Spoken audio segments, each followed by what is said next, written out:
The silence. After the scream for centuries, humanity had endured, a quiet species among the boisterous, expansive civilizations of the Syndicate. This vast, multi-species galactic empire, stretching across countless star systems, saw humans as little more than a persistent, if ultimately insignificant, presence. They were a convenient source of cheap labor, their planets often taxed into destitution, their modest starships frequently boarded and repurposed without so much as a by your leave. Diplomatic pleas from Earth, delivered with polite precision, were routinely met with condescension or, more often, outright dismissal. The prevailing attitude among the Syndicate's dominant species, the formidable Cathar and the shrewd Viridian, was one of benign neglect at best and casual exploitation at worst. Humanity, they believed, lacked the raw power, the political cunning, or perhaps even the will to truly challenge their authority. Earth's ambassadors would return, their faces etched with disappointment, their reports detailing another fruitless attempt to secure fair treatment, another set of treaties ignored, another set of resources plundered. The human population, though vast, felt small in the face of such overwhelming power. They grumbled, they protested, but always, eventually, they quieted. This pattern of silent endurance, of absorbing blow after blow, cemented the Syndicate's perception. Humanity would always yield, would always, eventually fall silent. This ingrained belief, however, was about to be shattered in the most cataclysmic way imaginable. The final, unforgivable act, the one that tore through humanity's remaining patience like a starship through paper, was the harvest of Ganymede. Ganymede, Jupiter's largest moon, had become a thriving human colony, a beacon of ingenuity and resilience, home to millions. It wasn't just a settlement, it was a testament to humanity's drive to expand, to create, to push beyond the confines of their home world. Its vast underground cities pulsed with life, its massive orbital docks hummed with industry, and its icy crust held crucial resources, particularly a rare isotope vital for advanced energy generation. The Syndicate, through its relentless demand for these resources, had long eyed Ganymede. Their justification was simple: the isotope was galactic property, and humanity, as a developing species, merely held it in trust. The harvest was a Syndicate operation of shocking brutality and efficiency. Without warning, a massive Syndicate fleet, led by the ruthless Cathar Grand Admiral Vorlag, descended upon Ganymede. Their heavy mining vessels, protected by powerful warships, began systematically stripping the moon of its core resources. The process was swift, violent, and utterly devoid of concern for the human population. Seismic activity caused by the deep core mining tore through the moon's delicate infrastructure. Atmospheric processes failed, life support systems faltered, and entire underground cities collapsed, burying millions. The ecological collapse was catastrophic, turning a once thriving world into a dying husk, its once clean ice fields scarred by colossal excavation sites and choked with toxic dust. Millions of human colonists were displaced, their homes destroyed, their lives shattered. Those who survived the immediate devastation faced starvation, disease, and the terrifying prospect of becoming galactic refugees, unwanted and unassisted. Earth's response was immediate, frantic, and desperate. Urgent pleas for intervention were broadcast across all known Syndicate frequencies, directed at every diplomatic channel.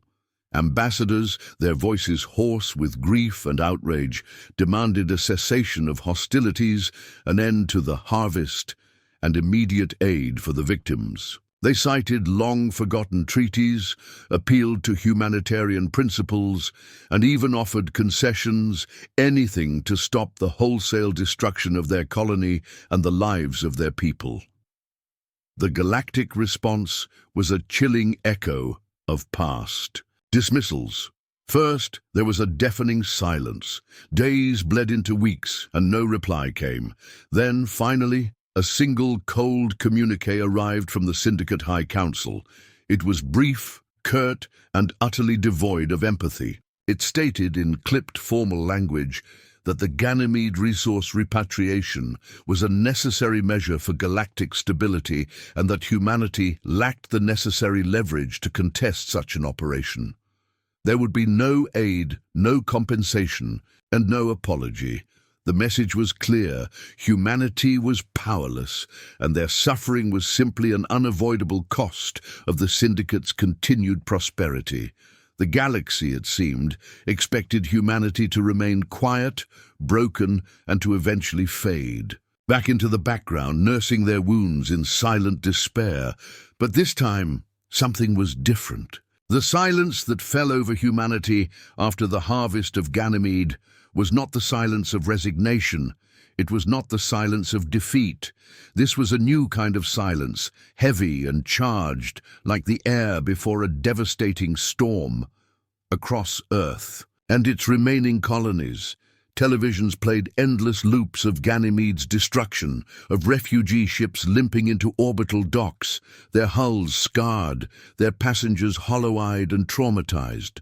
The images burned themselves into the collective human consciousness, igniting a spark of incandescent fury that had long been suppressed.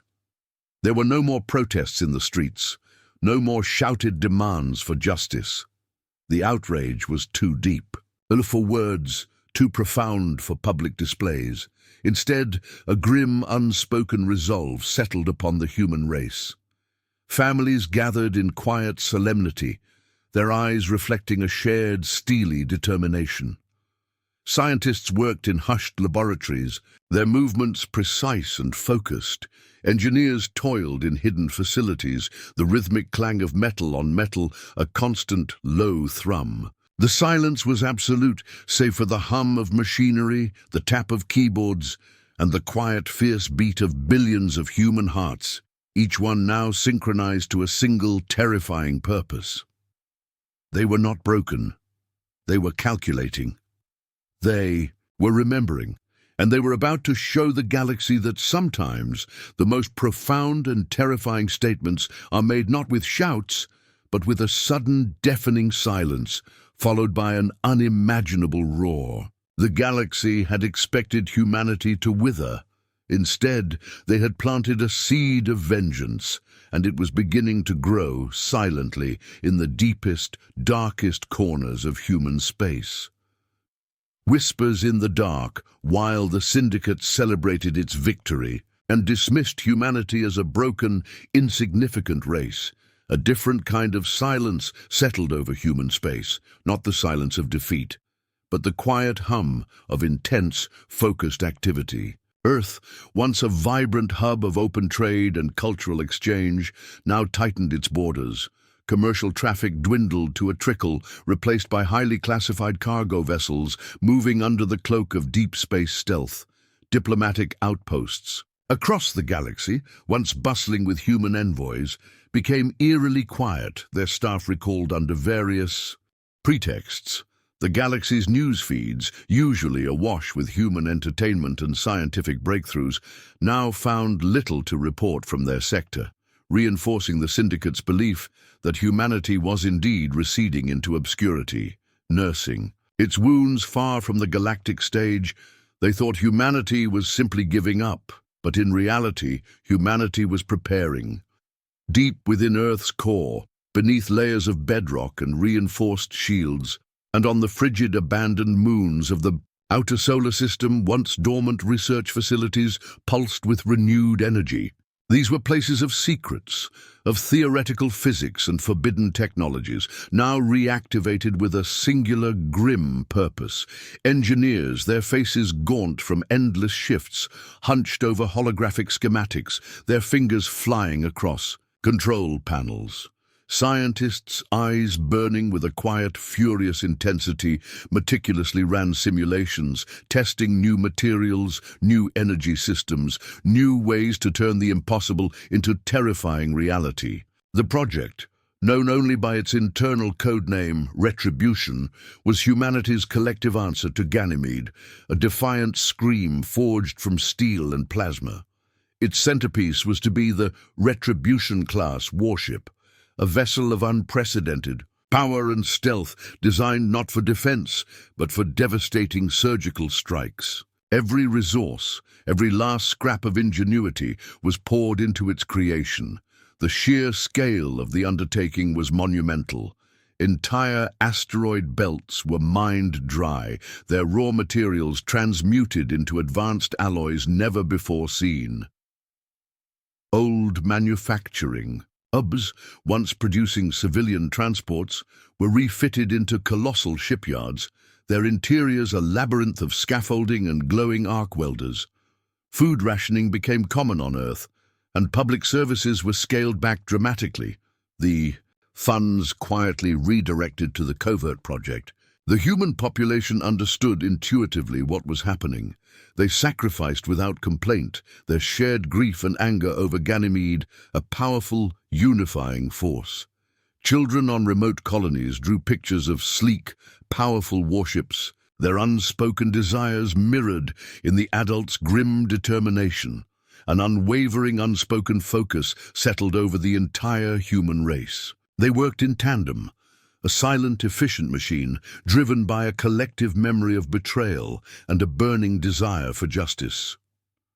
Occasionally, rumors would filter through the syndicate's intelligence networks.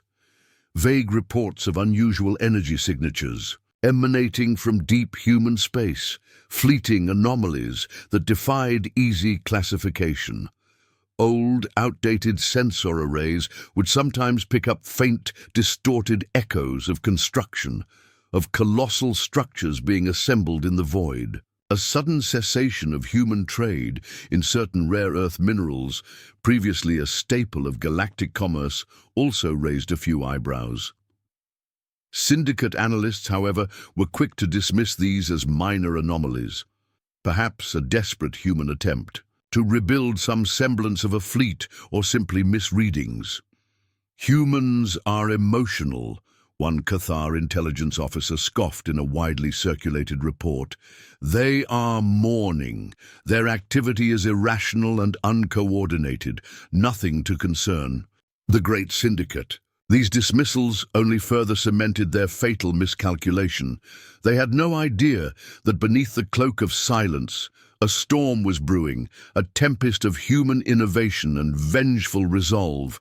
The ship, the prototype, was being built in absolute secrecy within the vast, abandoned gas cloud of the Oort Nebula, far beyond the reach of Syndicate patrols. It was a location chosen for its natural cloaking properties, its swirling gases and faint radiation, providing a perfect veil.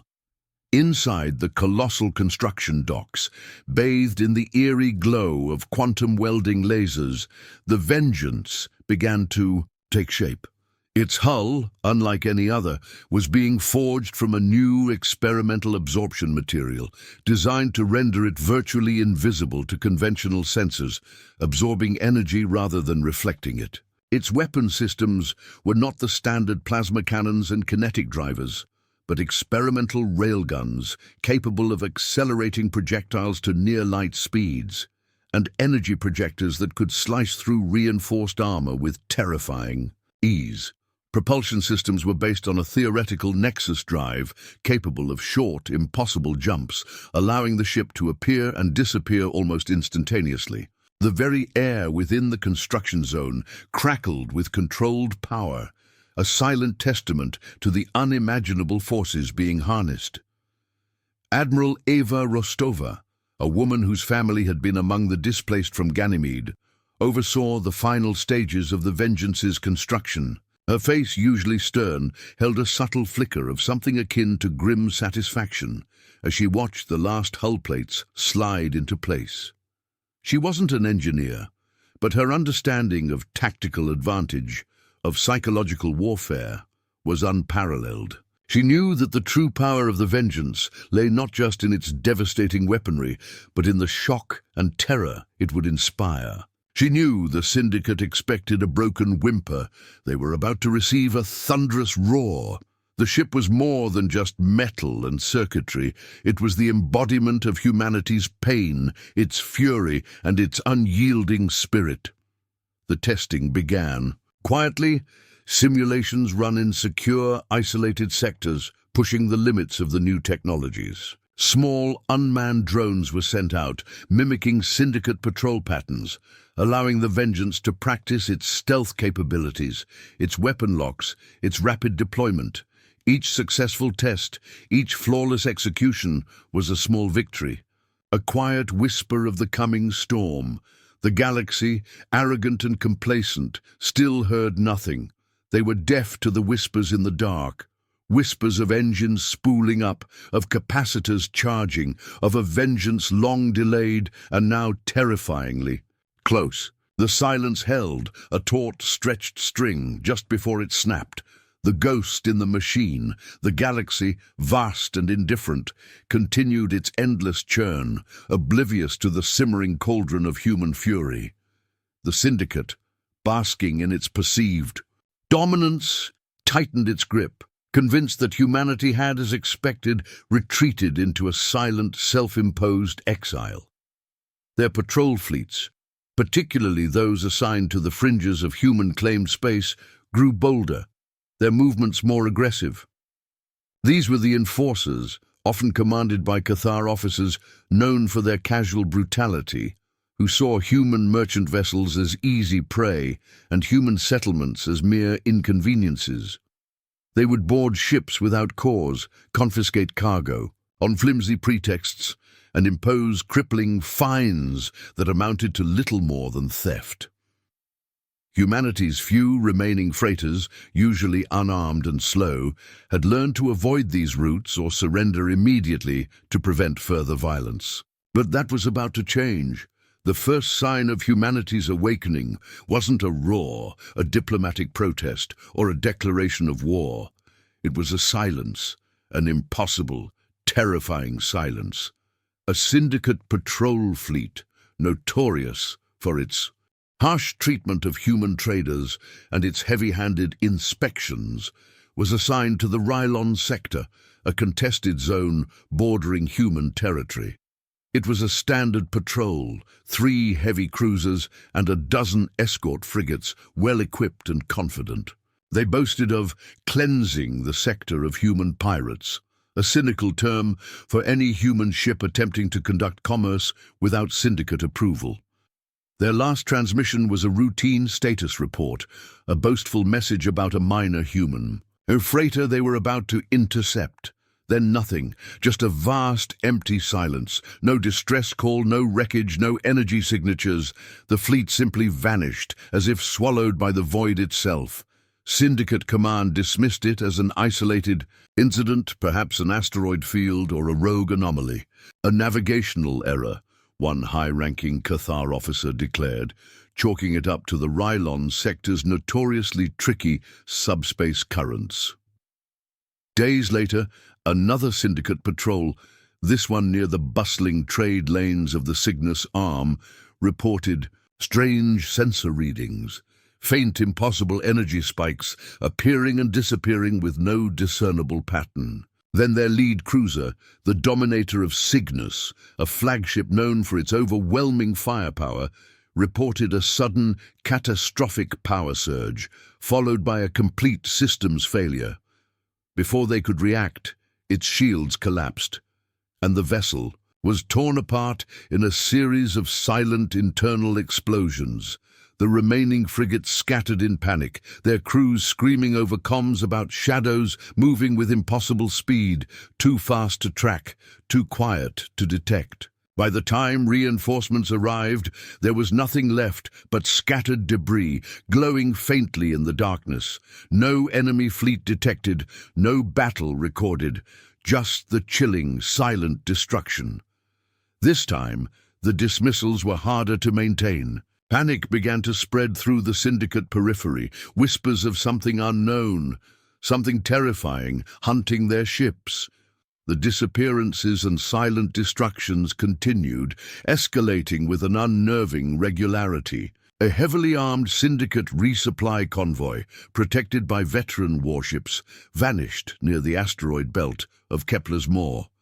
A fortified orbital defense platform, guarding a crucial Syndicate mining operation, simply ceased broadcasting, its powerful energy signature fading to nothing in a matter of minutes. Frantic analysts in Syndicate intelligence hubs worked tirelessly, poring over fragmented sensor logs, piecing together desperate distress calls, trying to make sense of the impossible. They found recurring patterns, brief, localized subspace, distortions, energy spikes that defied known physics, and shadows that moved with a speed and stealth that shouldn't be possible. The attacks were surgical, devastatingly efficient, leaving no survivors and no identifiable wreckage. It was as if an invisible, unstoppable predator was moving through the stars, striking with terrifying precision. The whispers turned to fear, a cold dread that crept into the hearts of even the most battle-hardened Syndicate veterans. They called it the Silent Reaper, a phantom predator that seemed to materialize from nothing, strike with overwhelming force, and vanish just as quickly, leaving only destruction in its wake. Rumors spread through every mess hall and starport cantina. A mythical beast, a new, unknown alien race, or perhaps a rogue superweapon. No one suspected the truth. No one imagined it was a single ship, the prototype Vengeance, the culmination of humanity's secret project, testing its terrifying capabilities. Admiral Eva Rostova, cool and unwavering, piloted the Vengeance through the darkness. Her crew, a finely tuned instrument of retribution. They moved like ghosts, their advanced cloaking systems making them virtually invisible to Syndicate sensors, their Nexus drive allowing them to make short, impossibly fast jumps, appearing directly behind enemy vessels, striking with their new, devastating weaponry before the enemy could even register their presence. The Vengeance wasn't just a warship. It was a ghost of humanity's past suffering, now haunting the very empire that had caused it. Each silent strike was a meticulously planned operation, a grim accounting. The targets were not random. They were carefully selected, hitting Syndicate, vessels and installations that had been directly involved in the harvest of Ganymede or the subsequent suppression of human worlds. Admiral Rostova knew the Syndicate's arrogance. Their belief in their own invincibility was their greatest weakness. By striking silently, by leaving no trace, she aimed to sow not just destruction, but profound psychological terror. She wanted them to question everything they thought they knew about power, about weakness, about humanity. She wanted them to feel the cold, creeping dread that humanity had felt for so long. The fear, the unknown, was a weapon more potent than any cannon. As the number of vanished and destroyed Syndicate fleets grew, and the term Silent Reaper was whispered with increasing trepidation, the Syndicate High Council convened an emergency session. Their once confident faces were now etched with confusion and genuine alarm. Their vast intelligence networks, their powerful fleets, their long-held assumptions, all were failing them. They were hunting a ghost, a phantom that struck from the shadows, leaving behind only the chilling echoes of their own screams and the unsettling, growing realization that humanity, the species they had so easily dismissed, was no longer silent. The calm before the storm had ended, and the first whispers of the hurricane were chilling them to their very core. The unveiling, the Syndicate High Council, once an unshakable bastion of galactic power and unwavering confidence, now buzzed with an unprecedented level of fear. The Silent Reaper was no longer a whispered rumor. It was a terrifying, undeniable reality. Their most powerful fleets had vanished without a trace, their most secure installations silently dismantled. Intelligence analysts, usually so self-assured, now presented chaotic, incomplete data, theories ranging from an ancient, awakening superweapon to a hyper-evolved alien species. None of their explanations truly fit the chilling pattern of surgical strikes and impossible stealth. Grand Admiral Vorlag, the architect of the Ganymede harvest, paced his command bridge, his Cathar scales bristling with frustration and a nascent dread. He demanded answers, demanded a target, but there was nothing, just the chilling silence after each attack, a silence that spoke of an unseen, unstoppable enemy. The Syndicate's vast military machine, designed for open conflict and overwhelming force, was helpless against a foe it couldn't detect, couldn't track, couldn't comprehend. The moment of chilling revelation, the instant the galaxy truly understood. The terrifying scope of their miscalculation arrived not in the cold, distant void, but above a small, unassuming human colony. New Terra.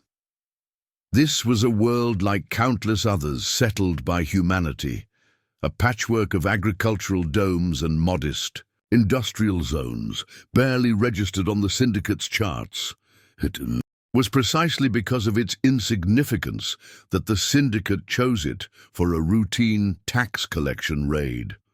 A mid-sized Syndicate fleet, comprising a dozen cruisers and numerous assault dropships, descended through New Terra's atmosphere. Their weapons hot, their intention clear: extract resources, enforce dominance, and remind the lesser species of their place. This wasn't a military operation designed to conquer, but rather a display of casual, arrogant power, a brutal reminder of the Syndicate's unwavering control over humanity's fate. The colonists on the ground, accustomed to such intrusions, braced themselves, their faces grim, their hopes for relief long since extinguished.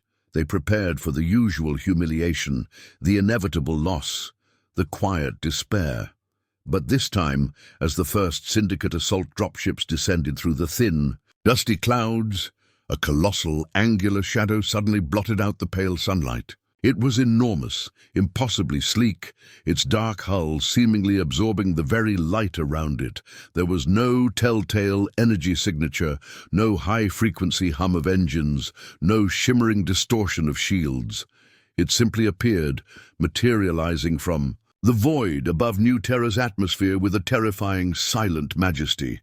This was the Vengeance, humanity's long-kept secret, the embodiment of their collective fury, finally unveiled. Its sheer size was breathtaking, dwarfing the Syndicate cruisers that now seemed like children's toys in comparison. Its form was unlike any known starship, designed for function over form, bristling with weaponry that hummed with barely contained power, yet remaining eerily silent. Its hull, crafted from that experimental absorption material, made it virtually invisible to conventional senses, a ghost made manifest. The Syndicate fleet, caught completely off guard, hesitated for only a fraction of a second. Then panic erupted. Their sensor operators screamed conflicting readings, their tactical displays flashing with phantom contacts. Before they could even formulate a coherent response, the Vengeance moved. Its first volley was a symphony of destruction, not a scattered barrage, but precise, overwhelming strikes. Streams of super-accelerated kinetic projectiles, born from its new railguns, tore through the Syndicate ship's advanced shield arrays, as if they were made of paper. The air above New Terra filled with the silent, concussive explosions of tearing metal and collapsing energy fields. Then blinding beams of focused plasma, discharged from its experimental energy projectors, sliced through reinforced armor, carving through Syndicate vessels with terrifying ease. Ships that had effortlessly intimidated human freighters now crumpled, exploded, or were simply sliced in half, their remains tumbling silently through the planet's upper atmosphere. Admiral Eva Rostova, her eyes fixed on the main view screen, commanded the Vengeance from its darkened bridge. Her movements were calm, precise, her voice a low, steady hum over the comms. Her family had been among those displaced from Ganymede, their homes lost, their lives uprooted. This was not just a battle, it was a reckoning. She didn't seek to conquer New Terra, but to utterly obliterate the Syndicate's belief in its own invincibility. The attack was swift, merciless, and utterly overwhelming. The Syndicate fleet, built for overwhelming their perceived inferiors, found themselves facing an enemy that was not only technologically superior, but also utterly, coldly determined. They had no time to coordinate, no time to retreat. Their comms were jammed, their targeting systems ineffective against the Vengeance's stealth capabilities. They were blind, deaf, and dying. On the ground, the colonists of New Terra watched. In stunned silence, their faces reflecting a mixture of terror and awe. They had expected subjugation, not salvation. They saw Syndicate dropships, moments from landing, suddenly explode into fireballs. They saw the mighty Syndicate cruisers, symbols of their oppression, ripped apart like tissue paper. And above it all, immense and silent, hovered the Vengeance, a dark angel of retribution. Its presence alone was enough to break the remaining Syndicate ships. Those few that managed to escape the initial onslaught broke formation, desperately, attempting to flee into the void. But the Vengeance was faster, relentless. It pursued them, its weapon systems locking on with surgical precision, delivering final devastating blows. There were no grand speeches, no demands for surrender. Just the unyielding, terrible efficiency of humanity's vengeance. When the last Syndicate vessel exploded, the air above New Terra fell silent once more. But this was a different silence than before. It was a silence of shock, of disbelief, and for the human colonists, a profound, overwhelming sense of liberation and vindication. The dust settled, revealing clear skies. The immense, dark form of the Vengeance remained for a moment, a silent, stark silhouette against the distant stars, a grim monument to a promise kept. Then, as quickly and silently as it had appeared, it simply vanished, melting back into the inky blackness of space. For the first time, the Syndicate felt true, undiluted fear. Their intelligence, their military might, their galactic dominance, all had been utterly, humiliatingly shattered by a single human ship. They had expected humanity to remain quiet, broken. Instead, humanity had unleashed a force they could not comprehend, a force that struck from the shadows, a ghost in the machine that was now very terrifyingly real. The galactic stage had been reset, and humanity had just announced its presence with a devastating, unforgettable unveiling, a symphony of retribution. The stunning, silent destruction of the Syndicate fleet above New Terra sent shockwaves through the entire empire. No longer was the Silent Reaper a phantom or a rumor.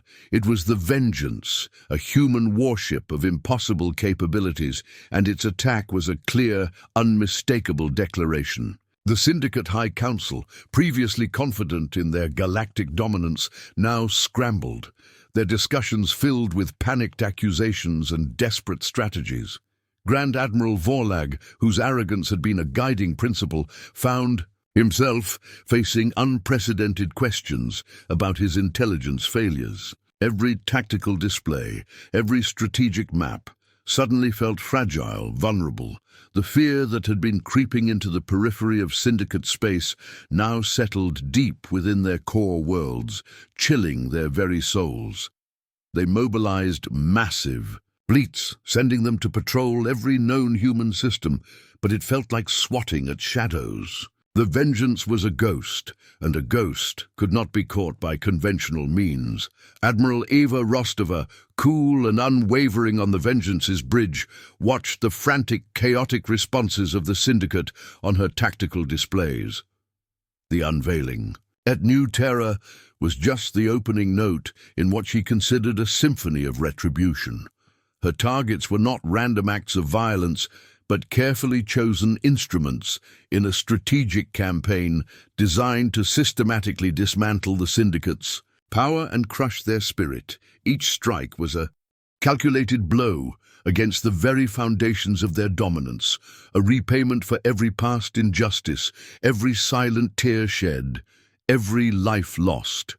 The vengeance moved with an almost ethereal grace, its experimental nexus drive allowing it to make short, impossibly fast jumps, appearing directly in the heart of syndicate operations, before their long-range sensors could even register a blip. It was a terrifying dance of predator and prey, with the prey suddenly finding themselves outmatched, outmaneuvered, and utterly vulnerable. The first major target after New Terra was the Viridian shipyards of Xylos Prime. These massive orbital facilities were the jewel of the Syndicate's naval production, churning out new warships at an astounding rate, including the very cruisers that had participated in the Ganymede harvest. Syndicate intelligence believed they were impregnable, protected by layers of automated defense platforms and a constant swarm of escort vessels. But the Vengeance bypassed their long-range sensors entirely, appearing without warning directly amidst the shipyard's vast construction berths. Its weapons, honed during the Silent Reaper phase, unleashed a terrifying volley. Kinetic railgun slugs, accelerated to speeds that tore through shields, obliterated individual construction frames and supply depots. Plasma projectors sliced through docking rings and power conduits, causing chain reactions that ripped through the massive structures. Within minutes, the once bustling shipyards were a twisted, burning ruin, their production capabilities crippled for years to come. The Syndicate response fleet, still en route, arrived only to find devastation and a chilling void where their enemy had been. Next, the Vengeance struck at the Cathar resource extraction platforms in the Orion Nebula. These gargantuan platforms, drilling deep into gas giants and asteroid fields, were crucial to the Syndicate's economy, feeding their insatiable demand for rare minerals and fuel. They were protected by powerful energy shields and dedicated fighter squadrons. Again, the Vengeance appeared without warning. Its advanced targeting systems, capable of identifying critical structural weak points, guided precision strikes. Not a single shot was wasted. Fuel lines ruptured, massive storage tanks exploded, and the platform's core drilling mechanisms imploded, tearing the vast structures apart from the inside. The fighter squadrons, reacting too slowly, were swatted aside like flies by the Vengeance's point defense lasers before they could even lock on. The economic fallout for the Syndicate was immediate and severe, causing widespread shortages and panic in their core worlds. The Vengeance wasn't just destroying ships, it was systematically unraveling the very fabric of the Empire. The Syndicate desperately tried to adapt. They installed new experimental sensor arrays, hoping to detect the Vengeance's cloaked approach. They reinforced their fleets, adding more defensive layers, and placed their most valuable assets under maximum alert. But the Vengeance and the human minds behind it were always a step ahead. They didn't rely on brute force. They relied on ingenuity, on calculated risk, on a profound understanding of the Syndicate's own predictable tactics and their deeply ingrained arrogance. For every defensive measure the Syndicate deployed, humanity found a countermeasure, often exploiting flaws in Syndicate technology that had long gone unnoticed due to their overwhelming numerical superiority. Their technological advantage, once a source of unwavering confidence, was now a horrifying liability, constantly being outsmarted and overcome. Admiral Rostova's tactics were a masterclass in psychological warfare. She never engaged in prolonged battles, never allowed the Syndicate to bring their full numbers to bear. The Vengeance would strike, deliver a devastating blow, and then vanish, leaving behind only fear and destruction. It wasn't a war of conquest. It was a campaign of strategic, surgical strikes aimed at humiliation and destabilization. For every Cathar ship that had bullied a human merchant, for every Viridian official who had dismissed a human plea, for every Syndicate operation that had plundered human worlds, the Vengeance delivered a resounding, fiery reply. The silence it left behind after each attack was not just the absence of noise. It was the deafening sound of an empire's confidence shattering, of fear replacing arrogance. The galaxy watched in stunned silence, their communicators filled with frantic, disbelieving reports. The dominant species of the Syndicate, once so quick to dismiss humanity, now found themselves facing an enemy they couldn't comprehend. The lesser species they had exploited was now dismantling their empire piece by piece, not with overwhelming numbers, but with a terrifyingly efficient display of technological superiority and relentless will. Grand Admiral Vorlag, his face now etched with lines of profound stress, stared at the mounting casualty reports, the crippling economic data, the undeniable proof of his colossal error. He could feel the Empire beginning to crack under the relentless, unseen pressure. The Vengeance was not just a ship, it was a physical manifestation of humanity's long-suppressed rage, a chilling, unstoppable force that was writing a new, brutal symphony across the stars, a symphony of retribution, with every explosion a note and every destroyed Syndicate asset a crescendo. The galaxy had dismissed humanity's silence, but now they were listening, terrified, to the thunderous roar of its vengeance. The new silence.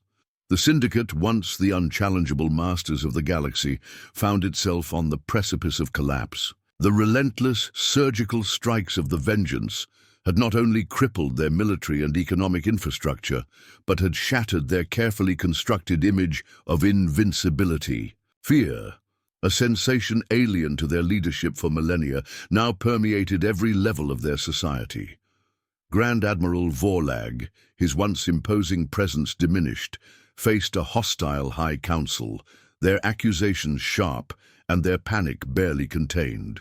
Their vast fleets, scattered and demoralized, were still unable to effectively counter the single, ghost-like human warship that materialized from the void, dealt a crippling blow, and then vanished without a trace. The symphony of retribution had turned into a death knell for their arrogance, each note a destroyed shipyard, a crippled resource hub, a vanished fleet. The galaxy, having watched in stunned silence, now held its breath, waiting to see if the once quiet humans would conquer or simply burn the Empire to ash. The pressure on the Syndicate was unbearable. Core worlds, once secure havens, now felt vulnerable. Trade routes, once bustling, were abandoned, as fear of the Vengeance's silent appearance made every journey a terrifying gamble. Their internal comms buzzed with frantic reports of unrest. On subjugated planets, of local species emboldened by the Syndicate's weakness, of the very fabric of their empire beginning to fray. It was clear that the current course was unsustainable. Continuing the conflict meant certain destruction, not just of their military, but of their entire way of life. They, who had always dictated terms, found themselves in a position of unprecedented weakness, staring into the abyss of their own demise. The very species they had dismissed as insignificant, as lacking leverage, had twisted that lack of leverage into a weapon more potent than any they possessed.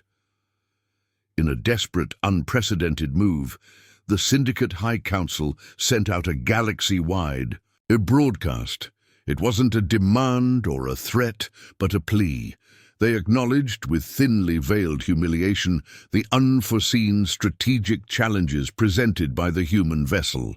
They proposed an immediate cessation of hostilities, a return to diplomatic channels, and negotiations for a new era of galactic cooperation.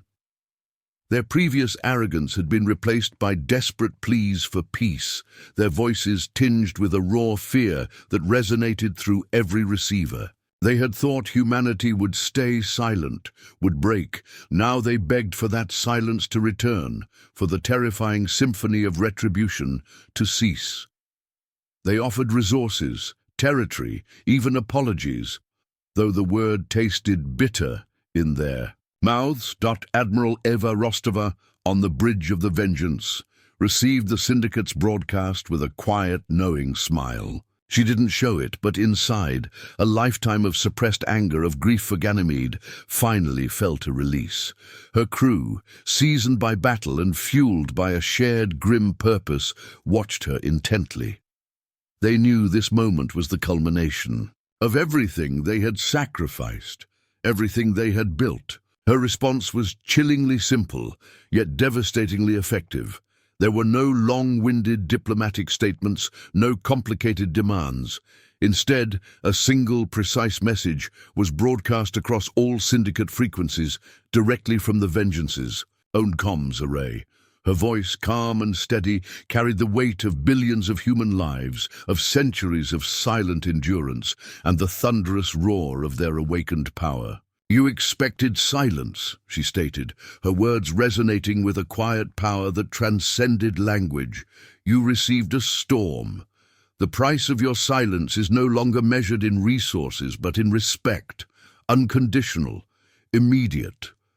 Humanity didn't seek to conquer the Syndicate. They had seen the rot within the Empire, the arrogance and the oppression that had led to their own suffering. They did not wish to become that. Instead, their objective was to establish an unassailable position of deterrence, to carve out a secure future for themselves in a galaxy that had once sought to exploit them. The Vengeance and the other Retribution-class warships, now quietly under construction in the hidden shipyards of human space, were not tools of conquest, but symbols. They were the ultimate guarantors of human sovereignty, the unyielding promise that never again would humanity be forced to suffer in silence. They were the visible, undeniable proof of a species that, when pushed to the brink, had not broken, but had instead forged itself into something sharper, stronger, and far more dangerous than anyone had imagined. The Syndicate had no choice but to accept. The negotiations that followed were unlike any in galactic history. Humanity, through Admiral Rostova, dictated terms that shocked the established powers. All territories unjustly seized were to be returned. Reparations for Ganymede and countless other acts of aggression were demanded and granted, with compound interest. Most importantly, a new, inviolable buffer zone was established around all human-claimed space, with any Syndicate incursion, military or civilian, to be met with immediate, decisive force. The Vengeance, though now mostly silent, no longer engaged in active strikes, became a constant, looming presence, a powerful reminder of the new order. It would occasionally appear on the edges of the buffer zone, a fleeting shadow against the stars, a silent sentinel enforcing the peace that had been won through fire and steel. The galaxy, once dismissive, now understood. Humanity, the lesser species, had earned its place not through pleas, but through power, not through compliance, but through devastating defiance. The Syndicate, humbled and effectively neutered, turned its attention inward, desperately trying to rebuild and regain some semblance of stability, forever haunted by the memory of the Silent Reaper. And the new silence that fell over the stars was not the silence of human weakness or human despair. It was a profound, awe-inspiring silence of newfound respect, a quiet acknowledgement of humanity's unwavering resolve. It was the silence that followed a cataclysmic storm, a silence that carried the echoes of past thunder and a clear, chilling promise. Humanity would never stay silent again.